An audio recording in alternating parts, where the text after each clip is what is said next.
Welcome back, everybody. This is Eric and Matt, and this is Life, Liberty, and the Pursuit, your beacon of freedom and the American way of life. Tune in every Friday for a new episode as we dive into the world of liberty and what makes our country great.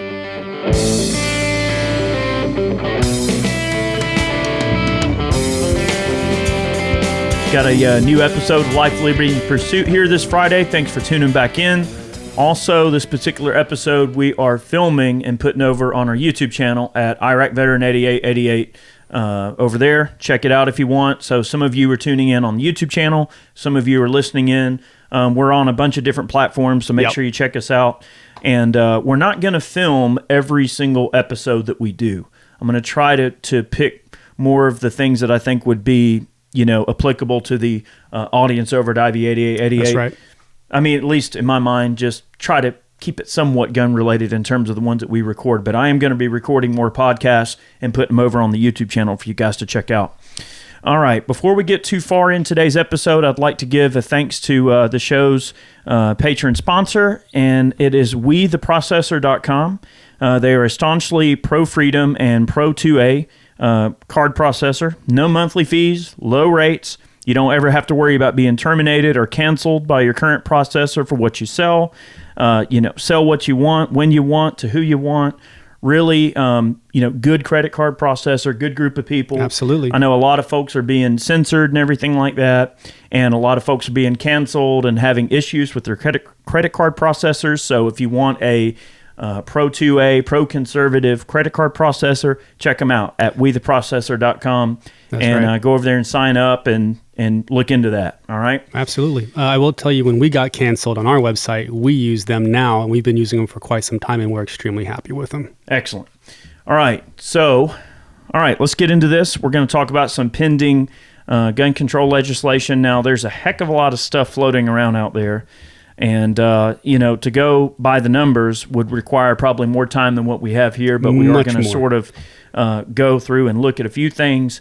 Probably the worst bill that's out there right now that people are paying a lot of attention to is H.R. 127. Also, H.R. 30 is got some people worried, but primarily H.R. 127 is the worst one.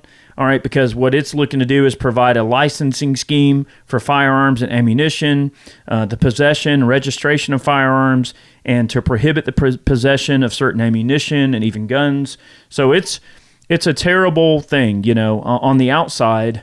In this sort of powder-coated existence, it looks like it may have good intentions in terms of what they want you to believe, but the truth of it is definitely going to pour us down a very authoritarian rabbit hole that we don't want to exist in, trust me.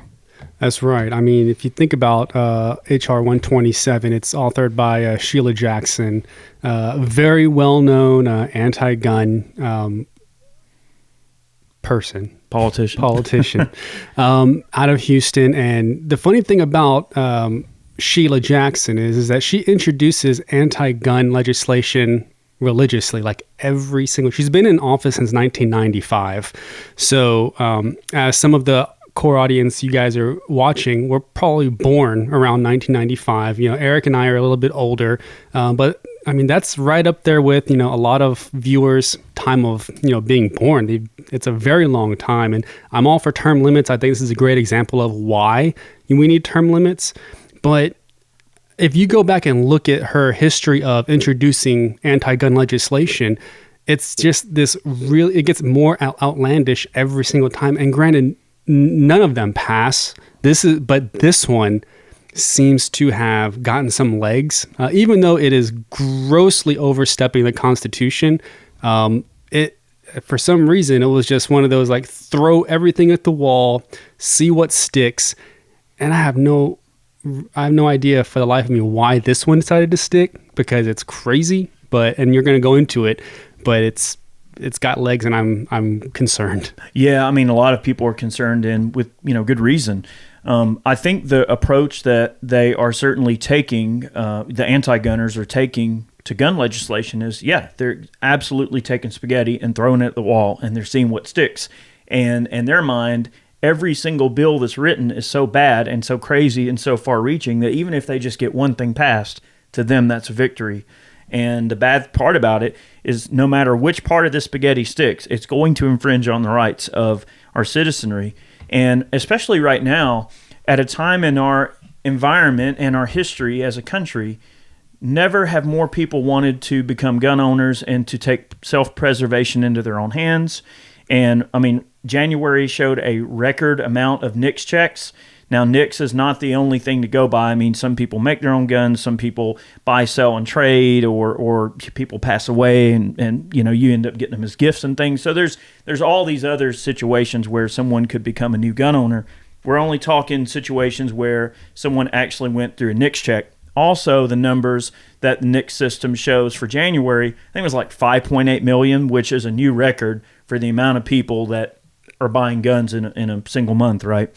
But the other thing to consider, too, is that just because a NICS check is ran doesn't mean that there aren't multiple guns on the 4473 as well. So that's 5.8 million NICS checks, not necessarily the amount of guns that were transferred. Right. The actual number of guns that were transferred could likely and most certainly are probably double that number. Now, you're talking probably 14 million new gun owners, which realistically. It's absolutely phenomenal, and I'm really happy with the way that it's going. And it just seems that every single month it's grown exponentially, month over month, since the start of the whole COVID pandemic. And you start every month, you're like, there's no way we're going to keep it going. There's not enough guns. They're not manufacturing it, but man, they are. And I'm extremely happy because one, it's becoming commonplace. There's people that are buying firearms now that would have never owned firearms. And that's good because it's putting those firearms in the hands of people that normally wouldn't own them, and it's making it commonplace, which is good because if something is common, then it makes it extremely hard to write legislation against it, which was something that you ran into with the AR-15 style rifles. They tried to make legislation where it's an uncommon rifle, but we all know here in America that is America's rifle. That's right. That's right. So I think a lot of it does come down to the fact that they want to, sway public opinion with this legislation. They want you to feel negative or have this, bad feeling about being a gun owner or whatever. And I think it's absolutely correct. The larger demographic of people that we expose to firearms ownership in a safe and concise and professional and legitimate manner and everything like that, and the more of those people we bring into our fold, the harder it is for that spaghetti to stick to the wall when it comes to this anti-gun legislation, right? Because then you see that the blanket of anti-gun, sentiment covers people that they don't want to cover or people that they thought were on their side but really aren't, right? Someone who very well could be on the far left or center left, or let's just say for whatever nature of political thinking that you're into, right? Whether you're right or left, I don't care, right? But they know that everyone owns guns, not just one side of the what they consider the opposition. And that's what's so terrible about this is when you look at the baseline reasoning for why they are taking on things like gun control is because they think that only the opposition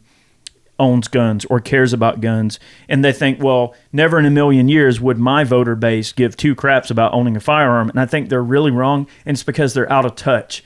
They don't know what it's like. And I can't say I know what it's like either because I look like me, right? But, they don't know what it's like for a young lady who is a single mother and going to work a really late shift or whatever and has to walk home because she doesn't own a car, right? And walk down the street and feel like your life's in danger. That you can't protect yourself. That's right. And have to live in some city with a bunch of rapists and hooligans and weird people, harming you or wanting to do harm. And then even if that reality doesn't exist for you, it still doesn't mean, that you don't turn on the TV and see all the crazy stuff going on and think, well, gosh, that could happen in my town, right? Or it could happen right down the road for me. Or, that brick that just got thrown through that window, that could be me. That could be my family. And I have no means to protect myself. So whether the perception is legitimate, well, it is legitimate because it's up to every person to decide when and how they want to defend themselves. And here in America, we have the ability to own firearms as tools for self-preservation. So once someone crosses that line and determines, I don't want someone else to be responsible for my own safety. I'm an adult. I think I can handle my own safety, right? The more people we get to just look at it from that perspective and make it, not a political issue. The Second Amendment is not a left or right issue. It's an issue of human rights, and it's an issue of human self-preservation. It's natural rights that are completely not political, right? Because just because I disagree with someone politically, like, okay, there's people on the left that I don't agree with every single thing that they have to say, right? But does that mean that I wouldn't want them to have the ability to say what's on their mind and to be able to, exercise freedom of speech and everyone has a right to an opinion and should be able to express those opinions any way they want, right? So I'm not going to tell someone else they can't think the way they want to think, but at the same time, I don't want to be told that if I don't think the way you do, that now my gun rights are null and void, or, they're going to hide some tax, right? So let's get into this. Yep. There's a lot to go over. I didn't mean to go down that line. So I'm on the FPC website, Firearms Policy Coalition. A great group of people. These are friends of ours. Absolutely phenomenal, the work that they're doing. And I implore you, if you're watching and you're listening, go to their website and contribute what you can, if you can, how you can, because there's certain groups out there that are doing a ton of work on the back end, and it's super expensive. I mean, it's to bring the type of action against the federal government that's needed in order just to get your voice heard. We're talking tens, thousands, hundreds of thousands of dollars. So every little bit that you can help, please do, because without a voice, we are going to lose everything. Oh, 100%. And also a shout out to our friends at GOA, Gun Owners of America, obviously doing a great job. Wonderful people. Jordan, Eric Pratt, all the guys over there. All right, so this is right off the FPC's website, and this has to do with HR 127. Now, when Chad and I did the gun gripe a few weeks ago, it's been almost a month ago actually, we talked about 127 in very general terms because we didn't have a lot of information available to us and there was no text for the bill yet. Yep. So now there's text, and we've gone through and sort of, FPC's done the legwork to kind of tell us in black and white, what this means. So we're going to go down the list. So what does HR 127 actually do? It's a pretty wide sweeping piece of gun legislation, and it's very dangerous, and it opens up the doors to some really scary things to occur, okay? One, it would establish a publicly searchable gun registry containing your most private information. All right, so you basically, just because you're a gun owner, you get treated like a sex offender.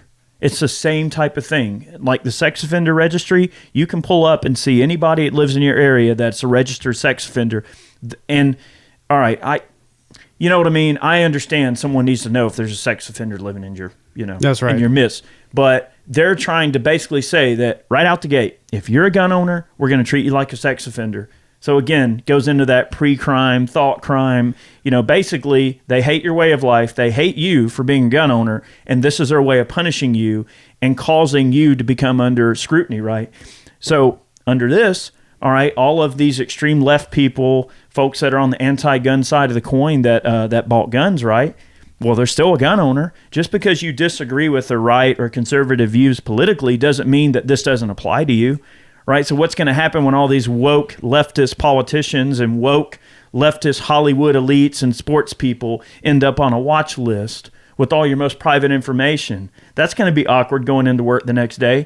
Oh, well, I thought you hated guns. It says right here, you're a gun owner, you hypocrite. And you know what I mean? Right. So well, that would be kind of funny, actually. But it would, but to elaborate on that a little bit more, think about this. So think about everybody knowing what you have in your house to go and get it. So if you thought that you had an issue with people breaking into your house and stealing your guns and they didn't know you had it and it was just a happy surprise that they found it, imagine what happens when you have guys creeping through your neighborhood and they go, well, that's a nice house. They plug in your address and then they go, well, dang, he's got a 45, he's got a 9mm, he's got this. They know the serial number, they know the make, the model, how many you have, and it's like free pickings. They literally just go in. Whether you have a safe or not, they know what's in there. They can always come back. But the point is, though, is that they're doing this under the hopes that people that are anti-gun will dox you. Exactly. And tell people, hey, this is where he lives. If you got a problem with it, go say so or whatever. So, and not to mention, they're wanting to open up the floodgates in terms of immigration, just let people through like it's a merry-go-round, right, or whatever, or, come on in, the water's fine, right? And they end up showing up. And so what's going to happen when the drug cartels in South America start going, hey, there's a publicly searchable database of every gun owner and what they've got or whatever? Well, now we know where to, there's so many. We used to buy guns from the ATF. Now we'll just get them for free. Now we'll just go get them, right? All right, so it would require you to petition an anti-gun attorney general for a license to possess firearms and ammunition. Furthermore, force you to obtain firearms insurance from the federal government at a cost of $800 per year. It would ban numerous rifles, AR pistols, shotguns, 50 caliber or greater ammunition, and any magazine with a capacity over 10 rounds. It would slap gun owners with mandatory minimum prison sentences and fines for so-called violations of this proposed legislation. So, just real quick, the ban on 50 cal, I think that they would probably round the 4.58s up to that because it's pretty close, or the 50 AEs, and there. And this kind of goes into how far removed they are from the actual community, because they're thinking 50 BMG and they think that, oh, it's a crazy dangerous round, but they don't take into consideration the 50 AEs, the 4.58 SOCOMs, the Bushmasters. If it looks scary, they're going to go after it. Yeah, and All right, it's just so crazy. Here's something crazy about the licensing scheme, okay? It would force you to beg the government for a costly permission slip in order to keep firearms that you already own. All right, so now this isn't even to go buy something new. So all these new gun owners, if you're part of that 5.8 million NICS checks that's going through, you're thinking, oh, well, I'll go buy my gun and I'll have mine, and then whatever they pass, I won't be subjected to it, right? Or whatever. Wrong. Even if you already own it, this would apply. In order to get this license from the Attorney General, you would have to ask the anti-gun Attorney General for a license, which of course they can just tell you no. That's submit to a psychological examination to determine your fitness, your mental fitness to own guns, and even have your family members, including your spouse or even your former spouse, interviewed about you. So if you've got an ex-wife who probably hates you, which I can't imagine one that wouldn't, or you know what I mean? If you got do exist. If you got that lurking ex-wife around that hates your guts, or it was a bad split, what do you think your ex-wife or husband is going to say about you as a person, especially if they even get the slight inkling that it could keep you from protecting yourself with a firearm? Right. So it's just this nanny state stuff that nobody needs in their life, right? It's just, not to mention, even just fiscally, right? This bill stinks. The cost to enforce this and the cost to implement something like a registry is so astronomically expensive. We're already hemorrhaging money at like a crazy rate. We do not need more debt in this country, right? We need to be eliminating debt, not creating more, right?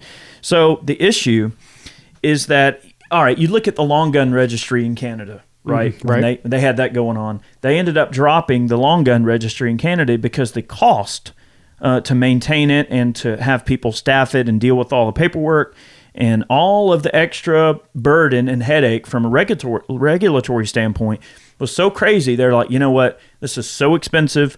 We're getting it out of here. Now, you got to think, that's a long gun registry in Canada. There's a ton of long guns in Canada, but not anywhere near. It pales in comparison to the amount of firearms that are owned in private hands in the United States.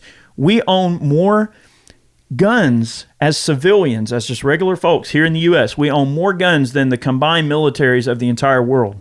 We have enough guns to arm the Marine Corps probably hundreds of times, if not thousands. Yeah, I mean, when you start thinking about it, people don't realize that, but it's staggering the amount of firearms. I think the last count was like 5-1. So for every one person in the U.S., there's 5 guns. And it could be more now because the last couple of months of NICS checks have been, in the millions. Oh, I know. So you have to think that, and, when you start getting into, and just to circle back, I've been writing notes. If you guys are watching, kind of see me scribbling here. We don't like the circle back term around here. Yeah. Circle back. Oh, you circle see back. What I did there?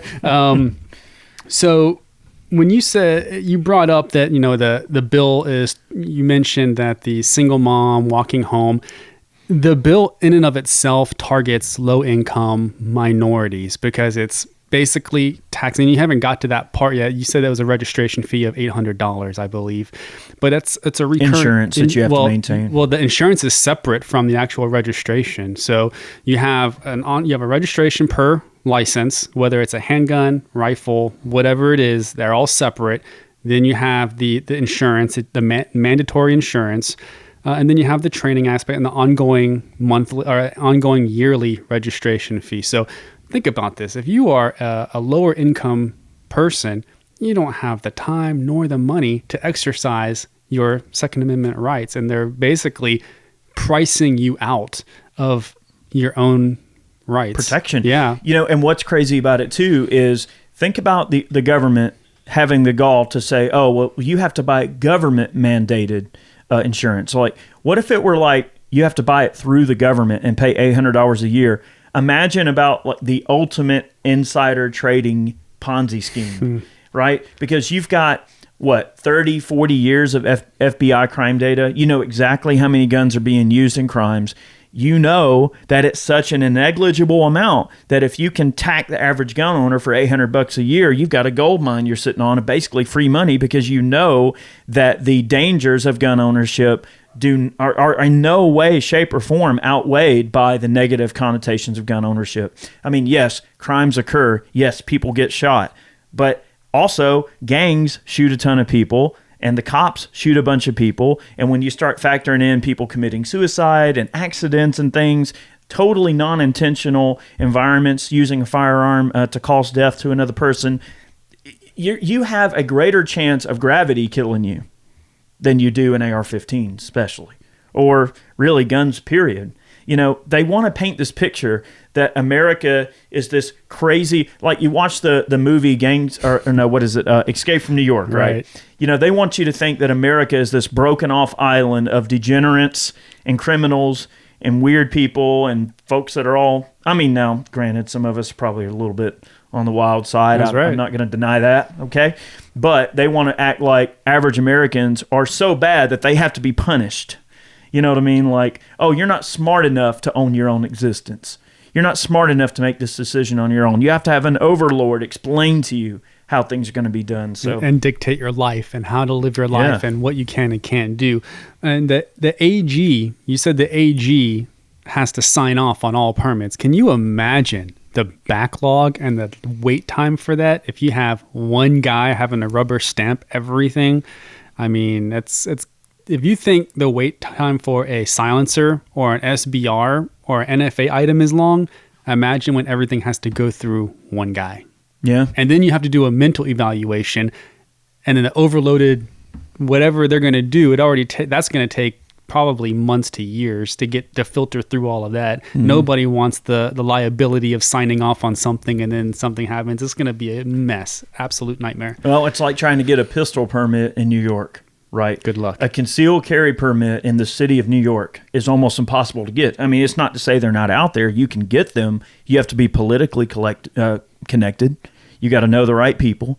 You got to line the right pockets. It's all that crooked big city politics. And that's exactly what this puts into their pile as well. If legislation like HR 127 goes through and all these licensing schemes and hidden taxes and all of this stuff goes through, all it is a nod to big city politics, good old boy politics, and it's just the connected and the non-connected. And they want to expand the group of people that aren't connected. See, when you own a gun and you're able to protect yourself, you have to be reasoned with, right? You can't just be told what to do. People have to reason with you. So, and I'm not saying you're going around like threatening people, but the fact of the matter is, if you're a 110-pound woman who's a single mother and walking home at night at midnight, like we talked about, guess what? If 300-pound men try to, take you over and rape you or kidnap you, guess what?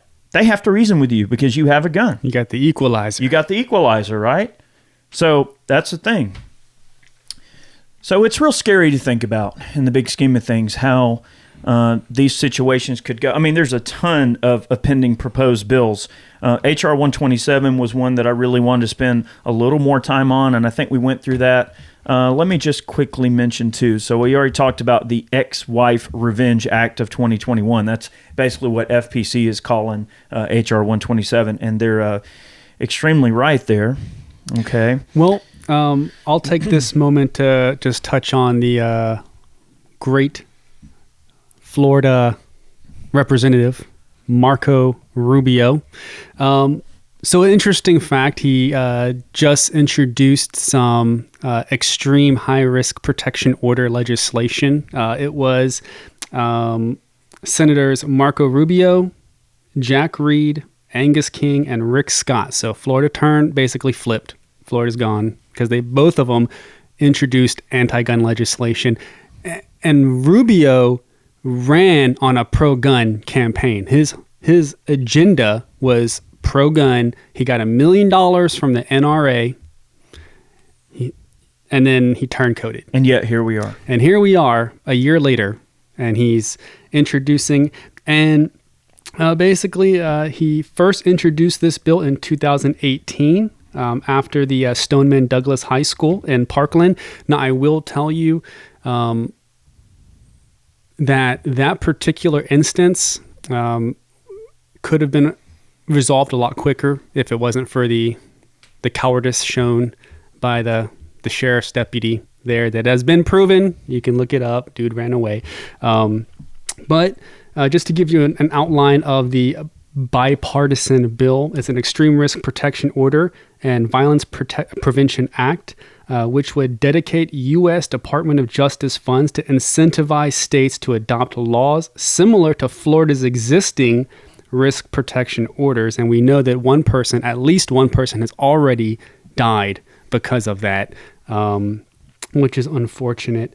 The Florida law gives law enforcement the authority to prevent individuals who pose a threat to themselves or others from purchasing or possessing firearms while still providing due process protections, which I don't believe they have done. Yeah, it's some pretty scary stuff. This article right here, this actually comes right off of Marco Rubio's website. That's right. Rubio.senate.gov. All right, and this is all public information. It says here, Rubio reintroduces legislation to prevent suspected terrorists from purchasing firearms.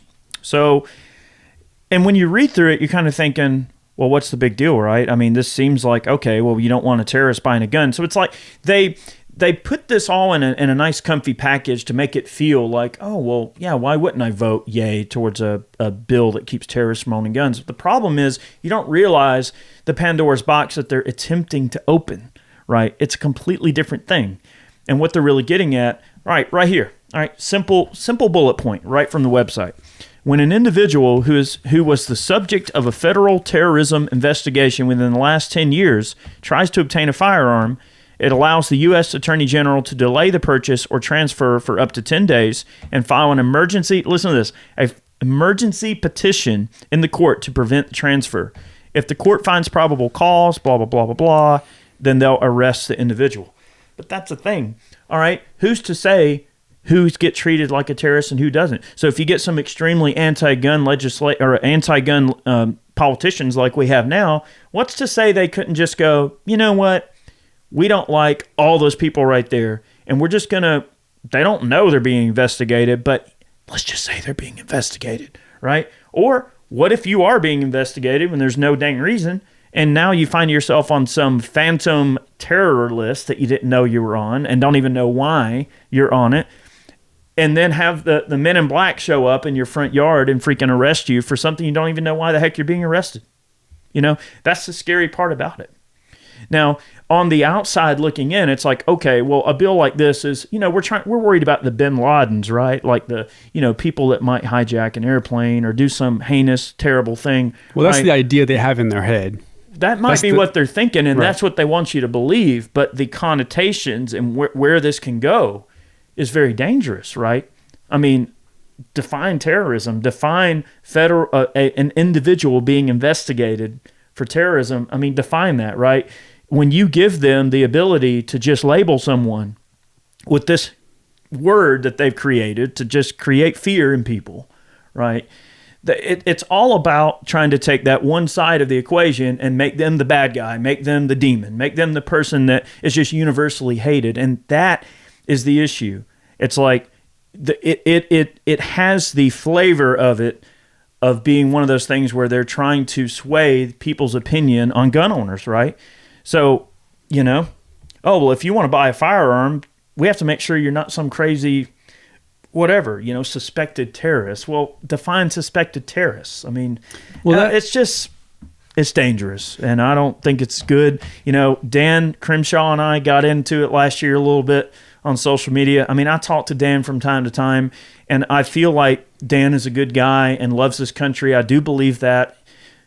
But I got on to Dan about, about the way that legislation looks when you start talking about red flag laws and risk protection orders and all this crazy stuff, stuff that the NRA supported. That's what's so crazy about it. The NRA donated all this money to Rubio's campaign, then we turn around and get slapped with red flags and all of this crazy stuff we just described. But then the same thing with Dan, they were trying to beat that red flag drum, more or less. I mean, I think the way he looked at it and approached it was a little different. But, of course, that is the angle everybody looks at. It's like, hey, I mean, you support red flag laws or not? You got to, do you support due process or not? That's what it comes down to is I can't willingly support anything that disregards due process. It doesn't matter. You can word it any way you want, and you can try to finesse it any way you want. But if you are circumventing the Constitution, then I can't willingly support that. And there has to be, this is an example of putting the cart in front of the horse, because all of these politicians are they're writing legislation for a world that they don't live in. They live in an ivory tower. So they're writing legislation and they're creating laws for a world, one, they don't live in. And two, they have no business legislating. They really need to put their ear to the ground. And when you think of representatives, they're representing their constituents. We elect you to go to Washington to represent our views, but you are not. So you're writing legislation against that. And then on top of that, it's completely unconstitutional. So how do we fix that? One, we go through legal recourse. I mean, FPC, GOA doing a great job. I've never spoken to Dan. You've spoken to him personally, and I have my own feelings on that. We don't always see eye to eye, and this is one thing that we don't see eye to eye on. But I mean, when it comes down to it, it's our responsibility as Americans to ensure that we're electing the representatives that best represent us in our area. So earlier you mentioned, bills like H.R. 127 being very damaging to minorities and the poor and things like that. So there's actually a part here on the FPC website, and it poses a great question. It says, doesn't this bill basically discriminate against the poor and minorities then? Absolutely. So listen to these fines. Okay. So this is what they're saying. If you get caught breaking this law, this is what you're going to pay. Ready? Let's hear it. All right. If you possess guns or ammunition without a license, you get 15 to 25 years in prison, a $75,000 to $150,000 fine, or both. The transfer of a firearm or ammo to unlicensed persons, that's 10 to 15 years, a $50,000 to $75,000 fine, or both. If you give guns or ammunition to an unlicensed person, you get 5 to 10 years, a $30,000 to $50,000 fine, or both. Or if you loan guns or ammo to an unlicensed person, it's a $5,000 to $10,000 fine if you're caught. And it's weird because it's so the ambiguity here is just absolutely insane when you look at, all right, possess, transfer, give, or loan. Well, the fines, of course, are high depending on how far up. So wait a minute. Well, if I loan you a gun, I'm only guilty of a $5,000, $10,000 fine. Well, how are they going to be able to prove if possession is loaning? All right, here we go. I mean, this is my mouse. All right, I'm going to give it to you. Well, thank you. I loaned it to you, but is this my mouse anymore? We don't know. I might keep it. You are in possession of it. So it's like, they don't even understand what they're trying to propose or enforce. That's the issue. All of these ideas are not only going to be abstractly applied, they're going to be unfairly applied, and you're going to be painted with I say this all the time, but you're going to be painted with the broadest brush and the worst color and the longest strokes. They're going to use whichever. you may go, oh, well, I just wanted to loan him a gun. Well, he was in possession of the gun, so guess what? We're going to go for 15 to 25 years in prison and a $100,000 fine. But you know what? We'll dumb it down to only loaning the gun, and you'll only get charged a $10,000 fine. Screw that. Yeah, it's like when that's you get unconstitutional as crap, man. Well, it would be like when you get pulled over for speeding, and the police officer does you a favor, and he only gives you a ticket for 15 over instead of like 30 over. He's helping you. He's doing you a favor by writing you a ticket, but reducing the speed. So in this case, would it be the same thing? Well, you're in possession of it, sir, but I'm going to really help you out here. I'm going to say that he loaned it to you.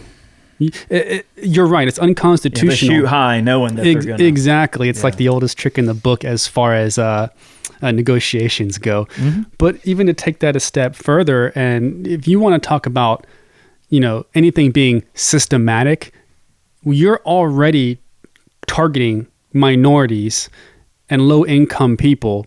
And full disclosure, I grew up with my brother and I with a single mother that worked extremely hard. And if you were to, they're already missing fathers in the household, and the mother gets arrested for owning a firearm, and now you've taken 1, 2, even 3 children that were performing well with a single mother, and now you take the mother away. You put the mom in jail for having a firearm, for exercising her Second Amendment right, and now you have 3 kids in the foster system. So not only have you removed the father, you've also removed the mother. If that isn't systematic, I don't know what else is. And it's coming from the top. It's coming from the very people that you elected to help you. It doesn't make any sense. I don't want to go too far down this rabbit hole, but I do want to just kind of mention as well, when you look at something like federal cannabis legalization, okay? There's been a big push from many, many different people in a wide variety of different states across our country, as well as both sides of the political aisle have shown a ton of interest in, legalizing cannabis at a federal level. And I personally, I'm a proponent for legalization. I wish they would do it because I know it would help a lot of people. And I think someone should have the ability to choose if they want to use that or not, as long as they're, are being good and not a, threat to anyone or hurting anybody. I don't think that should come in the way of your firearms ownership, That's right. So right now, as it currently stands, if you own a firearm, it asks you on a 4473 if you're a user of cannabis or any other controlled substances and stuff like that. So hopefully we can have some forward thinking in the regard of maybe a little bit of bipartisan type of support for, hey, let's leave guns alone and solidify our rights and give people the legalization of cannabis that has a ton of people that want it. Well, if you look at the states, there's do the studies and make sure, Well, legalization or decriminalization on the federal level, because there's already states that have decriminalized it and legalized it. Obviously, there's, Colorado and Washington and states that have legalized it, but it still doesn't make it legal federally, which means they can't do certain things like federal banks or anything to do with federal law. So I would agree. I think there's a lot of studies out there that show that it most certainly shouldn't be classified as a Schedule 1. I think we covered that in one of our other podcasts. We did. But I mean, that's just insane. But let's focus. I mean, you're right. They should focus on other stuff. Like, why are you going to charge somebody $100,000 for having ammunition? I know. It's the craziest thing. For ammunition. Yeah. Bullets. Yeah. Well, I think for HR 127, it's ammunition that is ammo they don't want you to have. Like, I've mentioned this in a few videos before, but they're scared to death of the Barrett M107. They don't like people having a semi-auto 50. Yeah. And look, that's just the bottom line. I'm just being truthful with you guys, right? At the end of the day, that's what they're scared of. Right? It's the only thing that they know there's no hiding from it. They don't like it. They want their people to have 107s and you not to. So if they ever need to use a 107 against you, they have it and you don't. That's the reason, right? So, you know what I mean? Like, we're all Americans here, right? If someone invaded our country, do you not think that we would all be like, lining up and going, oh, well, the Democrats, y'all stay over there. And the Republicans, y'all stay over here. And by the way, if those people make landfall where the Democrats are, well, y'all can fight them off there. No. People are going to be like, this is our land, dang it. People are going to come together and realize that gun ownership is so that we can defend our country from each other or the outside world. I mean, I don't want to think that way, but you have to think that way. You have to understand that firearms ownership is the cornerstone of why this country exists and that we're free, right? And we've created this utopia, practically. America is utopia. There are many people that are living with their heads in the sand, and they get the deniability because we have it so good that people have to manufacture bullcrap reasons to get riled up about something, right? They manufacture their own strife because none exists. I'm not going to say this country doesn't have its share of issues, but we are definitely one of the best places to live, and the best. I love this country. Well, there's a reason that we have, quote, first world problems. I mean, our problem is, hey, our power went out for 10 minutes. That's a first world problem. Yeah. I think what it comes down to is people haven't traveled to see. You have a whole generation of people, both because there's even politicians right now that are younger than we are, and they're in government. They haven't seen the world. They haven't experienced places that are in turmoil.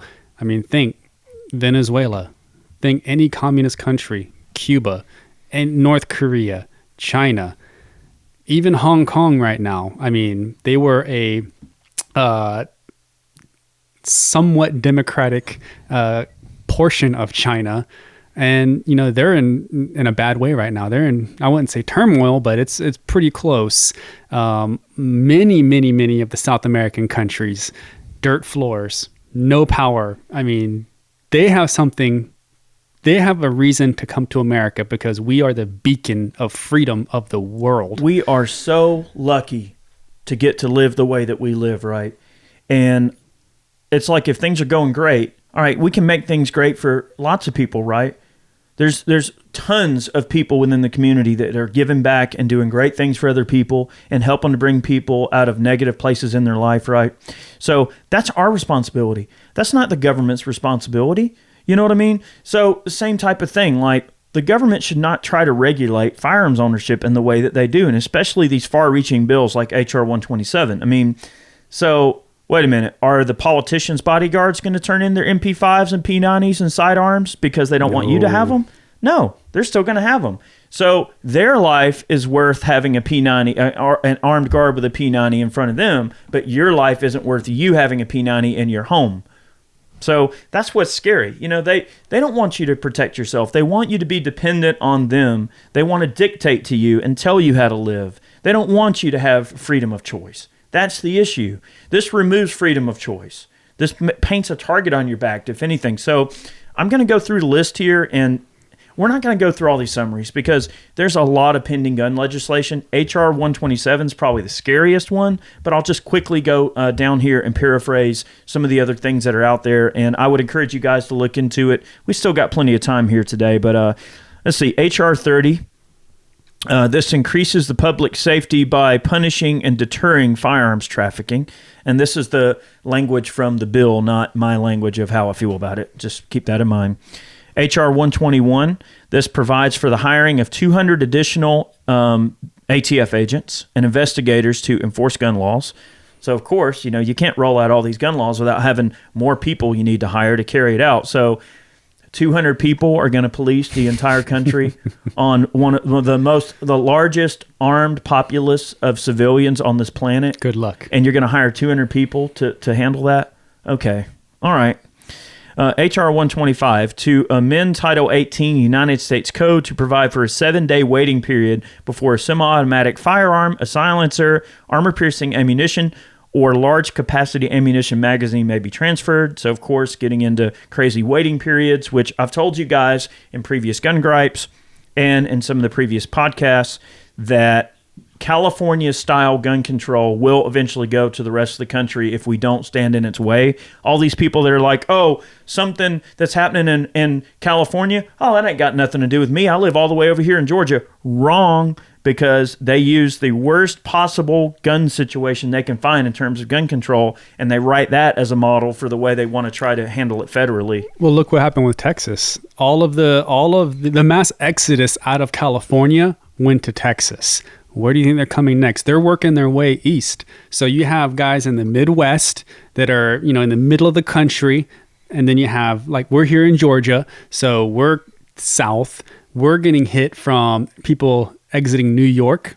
And then they're coming in from the East Coast, and then you have the exodus coming from California that are in Texas right now. As soon as they turn Texas blue, which God willing they do not, they will slowly start creeping over, and then what you're going to see is this meeting. So you have two tides of blue kind of closing in, because your traditional red states are all in the middle and south. And then, your blue states, of course, East Coast, West Coast, and they're coming in. I mean, it's a bad situation right now. People are running away from the gun laws that are getting voted in, but then turning around and voting for the very people that passed the type of gun laws that they ran from. So that's the issue. It's like, look, if you want to change your lifestyle and change your position, move somewhere that supports your position and vote for the people that support you, right? Don't vote in, oh, well, I'm a Democrat. I voted Democrat my whole life. Well, let me just vote for this Democrat. That ain't going to change nothing. That's what made the place you're leaving, a terrible place to live. So, well, on that note, I may catch some flack for this. There's those people that vote, and they vote party line, meaning they don't really care about the legislation. They vote with either an R or a D. It's not uncommon to vote locally, to split a ticket. I mean, people do it all the time. There may be times where because look what happened with Rubio. You have guys that are voting for Rubio, and they're saying, hey, he's a Republican. We're just going to vote Republican. Bam, taking your guns. Yep. So, you have rhinos and dinos, so that's definitely a thing.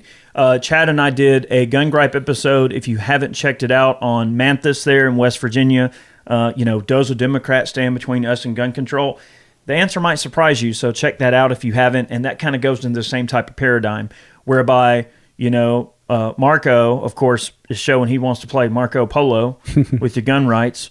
Here you have a Democrat who may not possibly be anti-gun enough to vote yay to anti-gun legislation, depending on what it is. I mean, just comes out of being an informed voter. Well, how about, an informed voter, but how about an informed politician? That's right. Right? If someone's going to be a politician and you're going to submit a piece of legislation on a certain issue, all right, like Sheila Jackson dropping all this gun control left and right, she don't even know probably the butt end from the muzzle. She don't know 10 what she's moving boxes. Yeah, she doesn't know what she's really doing. All she knows is it's feel good and it makes her look like she's tough on guns, but she don't understand the reason she's tough on guns. There's some deep underlying root where she's probably in the back of her mind thinking, well, this will help people. Like, I don't doubt that she wants to help people, right?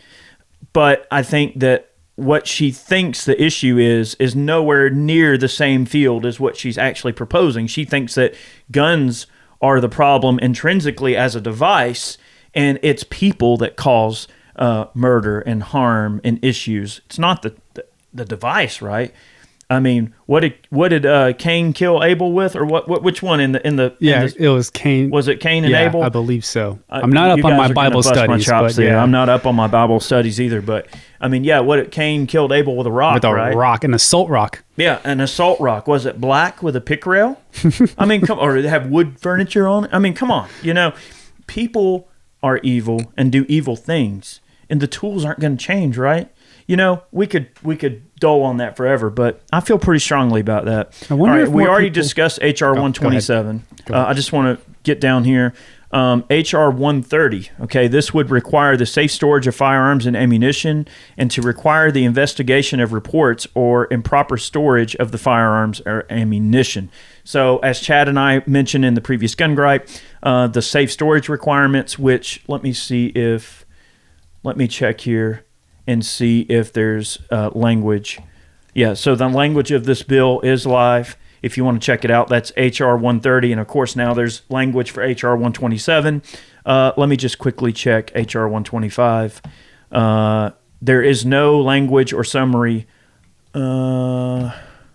Okay, H.R. 125, the text is up. So all of this text for this legislative session for these bills is on the government, .gov there. Check it out. H.R. 167. Let me pull this up. I want to see if there's language in it. So Congress.gov, H.R. 167, to prohibit the transfer of a firearm at a gun show by a person who is not a federally licensed firearms dealer. And there is text for that bill available. So goes into some pretty scary territory. There's a lot of stuff going on. A lot of legislation. A lot of legislation, and what you really have to be worrisome of are, omnibus bills, and that's what you'll start hearing that term a lot more. And guys, what that means is it's instead of passing all of these individually, you're going to start seeing, or they've always been there, but you're starting to see them used more for stuff like this, is omnibus, where they just cram and they pack a whole bunch of stuff into a bill. It was most notably used for the stimulus package, where you had $900 trillion worth of pork.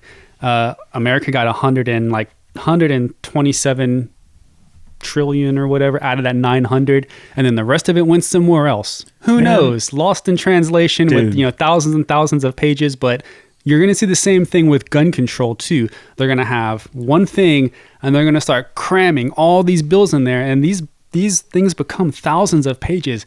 And these politicians, if you think that they sit here and read these, you'd be wrong. They hire their staff, and they have their assistants kind of pick through, and they try to find things that don't align with their constituents, and they'll mark it, and they'll earmark it, and they go back and they'll start making revisions. But that's what we have to worry about, is that they're just cramming all of this stuff that's not relevant to any. They'll all be different bills put in together to be passed. A really good example. Okay, the press secretary there for Biden, Jen Psaki, is the P silent? Sounds about right. Yeah, Psaki. I guess that's Psaki. Anyway, we'll circle back. The circle back lady. Okay, she seemed to give indication in a recent press conference that Joe Biden, any bill that came across his desk that had bipartisan type of sponsorship and support, he wasn't going to sign it unless it contained gun control legislation. So he's basically promising to attach gun control to any bill that they want to pass. So they're holding these things hostage, and we see this isn't the first time this type of stuff has happened. And oddly enough, what's weird about it is the very architect of the original crime bill is Joe Biden. And here he is, all these years later, president, and wanting to pass the exact same bill, probably a worse bill than the original crime bill was. It's just so strange to see all that come full circle. And it's like people are still believing the crap he's laying down after all these years, right? That's what gets me, And that's how the left has always played politics. They hold bills hostages. They're like, yeah, we like this. This is wonderful, but can we add this pork in here? And that's exactly what these gun bills are going to turn into. They're going to hold things hostage that many, many people in the conservative right or just Republicans in general want to see passed, and even Democrats want to see passed. But the difference is they are willing to play the dirty pool necessary to sneak those gun bills in there. And the question is, all right, how many Republicans are going to fold and go, you know what, we really want this bill passed. Okay, fine, we'll give you something, right? So it's always about and at the end of the day, it's the civilians, it's the citizens that have to compromise our rights. They don't compromise anything. They've got an armed security detail. They live in a gated community. They've got an alarm system, cameras, no telling what, roaming guards, all that, guard dogs. Yep. They live on an ivory tower. So what do they care if they sell your rights up the river just a little further? Just kick that canoe on around the bend a little bit. No one will see it, and it'll become somebody else's problem. So they're really quick to sell you up the river when it doesn't apply to them, because they're completely out of touch with what real people want. That's right. And, when you live in that ivory tower and you have drivers and you have security detail and you have everything at your disposal, I mean, you can write whatever legislation you want because it's not going to affect you. And let's face it, when you come out of, whether it's a senator or a representative, you're good. You get a salary forever. You're still drawing that retirement until you're done. What does it matter what legislation you write? Yeah. You know? And at the end of the day, they know that it's not going to apply to you. And that's why with a lot of this anti-gun legislation that gets passed, you always notice that there's a law enforcement clause in there. Oh, this does not apply to law enforcement. Well, of course they don't want to apply it to law enforcement, because the law enforcement, they want to be armed to the teeth. So if they decide they want to sick them on you or weaponize them against you, they will. And that's where a lot of the issue comes from, is they weaponize the system against people that they hate. They also get exemptions for everything. So whether it's like, oh, when they passed Obamacare, they got exemptions where they didn't have to do it. Everybody but us. Rules for thee, not for me. So basically every single thing that they're passing, all legislation that they're passing, and they get exemptions for. And same thing's going to be for gun control as well. And we've already shown this to be self-evident. Yeah, and it's a scary environment that we're operating within right now. And I would encourage everybody, if you can donate a few bucks to FPC or GOA, they're doing great work. And also a lot of your local organizations. I know, like the Virginia Citizens Defense League up there in Virginia. We did our Virginia Speaks episode where we went up there and showcased what was going on with the rally, and it was very positive. Everything was great. They were wonderful people, tons of people from many, many different walks of life, many different backgrounds. And that's the type of stuff the media doesn't want you to see. They don't want you to see unity. Real unity is where people can put their differences aside and come to the table for one common goal, right? We can all agree that firearms ownership is one of the cornerstone rights of a civilized society.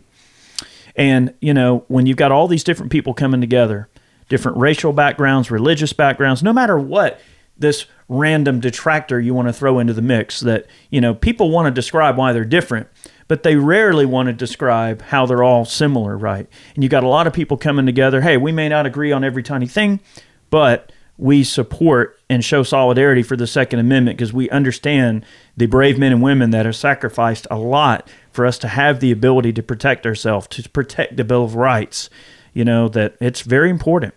So, we are fighting an uphill battle collectively, but we're going to continue to ring the bell every chance we get, and as long as people will listen to us, and as much as we can. So make sure you tune in for Life, Liberty, and the Pursuit each week. We release a new episode every Friday. Here on YouTube, we don't always put up every LLP episode for those of you that are watching. But we'll film a few of them here and there. We've got some great flights. And in the LLP podcast, we get into a lot of different stuff, just life in general. It's not always just firearms related. It's freedom. Yeah, pro-freedom, really what goes on behind the scenes. We'll talk about just life in general, hunting, fishing, business. Eric and I are both business owners, so we'll talk about what's going on and what upcoming things we have going on at Ballistic Inc., what's coming up with the channel. It kind of gives you a sneak peek into what you can expect in the future, and just general tomfoolery. Oh yeah, and guys, remember, if you're watching on YouTube here, you can tune in over on Apple Podcasts, Spotify, Stitcher. Yep. I mean, we're all over the place. All the major iPod. Podcast outlets is what I'm trying to say. All right, I sound like a boomer. I'm sorry. But all your podcast outlets, we're out there. Check us out. And be sure to leave us a great review and a high rating. That helps us show up in the search results really well. Absolutely. So thank you so much. If you're listening and or tuning in on YouTube, have a great week. And we will see you next Friday. Remember, YouTube viewers, if you want to see us every week, make sure you listen on the podcast, because we won't post every one of them to YouTube. So be sure to check us out.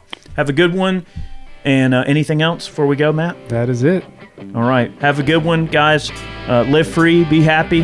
Don't let none of this stress you out. We'll see you next week. Bye, everybody. Thanks for listening to Life, Liberty, and Pursuit. If you enjoyed the show, be sure to subscribe on Apple Podcasts, Spotify, and anywhere else podcasts are found. Be sure to leave us a 5-star review. We'd really appreciate that. You can support us over on Ballistic Inc. by picking yourself up some merch. And remember, guys, dangerous freedom. Have a good one.